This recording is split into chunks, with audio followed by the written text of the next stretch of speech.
Alam niyo ba kung anong gustong-gusto ng mga Japanese men sa mga babaeng Pilipina?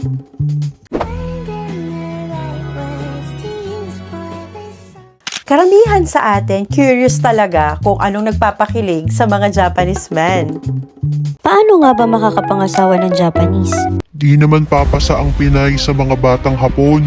Mga lolo pwede sila. Hindi naman lahat pare-pareho at minsan mahirap hulaan. Pero ayon sa mga natutunan ko at nakilala ko dito sa Japan, may ilang common traits na hinahangaan nila. Personality at appearance. Ito yung top 5 personal traits. Una, kindness and warm. Gustong-gusto nila ang gentle at caring na personality.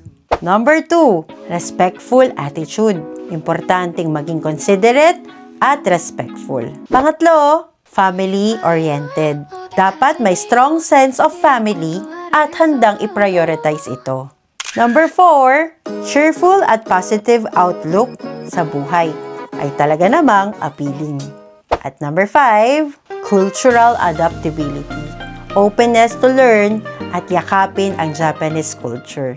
Ito naman yung top 5 appearance common traits. Number 1, syempre, natural beauty.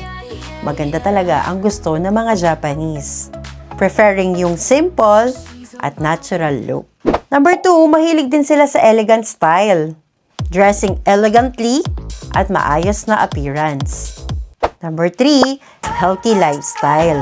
Isang magandang factor din to kasi mahilig talaga sila sa mga sexy at payat. Number 4, syempre yung clean and well-groomed. Importante ang neatness at grooming. And lastly, youthful appearance. Napakahilig talaga nila sa mga kawaii at bata.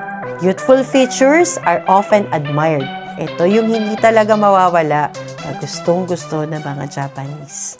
Sabi nga nila, beauty is in the eye of the beholder.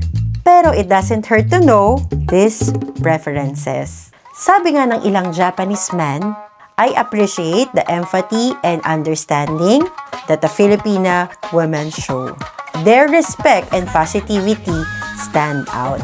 At yung ibang Japanese naman, her elegance and humility caught my eye. This is Ayubi J, sharing insights and stories. Let's explore more about Japan together.